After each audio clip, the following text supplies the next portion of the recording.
போய் அங்க தங்க வேண்டிய இடத்த சுத்தி பாக்குறாரு எம்ஜிஆர். 10 நிமிடம் பாக்குறாரு. பார்த்துட்டு உடனே சொல்றாரு, இந்த இடம் சரி இருக்காது, நான் வெளியே தங்கிக்கலாம், பெரிய ஹோட்டல் பாருங்க அப்படின்னு சொல்றாரு. அங்க இருக்கிற நிர்வாகிகள், அந்த அரசாங்க அதிகாரிகள் சொல்றாங்க, ஐயா உங்களுக்கு சிரமம் இல்லாம ரொம்ப ஏதுவா இருக்கும், எல்லா சௌகரியங்களும் உங்களுக்கு இருக்கும், நீங்க இதை விட்டு நீ வெளியே போறது நல்லா இல்லையா அப்படின்ற மாதிரி சொல்றாங்க.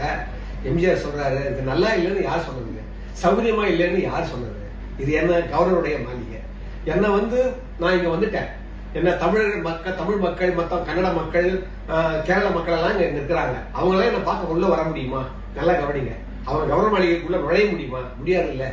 நான் என்ன பண்ணணும், என் இடத்துக்கு அவங்க வரமாட்டாங்கன்னு அவங்க இடத்துக்கு நான் போகணும், அதனால எனக்கு ஒரு நல்ல ஹோட்டல் ஒண்ணு பாருங்க அப்படின்னு சொன்ன உடனே கிராண்ட் ஈஸ்டர்ன் ஹோட்டல் ஒரு ஹோட்டல், அது எங்கடா இருக்குதுன்னா கவர்னர் மாளிகைக்கு பக்கத்திலேயே அந்த ஏரியாவே இருக்குதா, அந்த டலௌசி சதுக்கம்னு அந்த இடத்துக்கு பேரா, கவர்னர் மாளிகை இடத்துக்கு.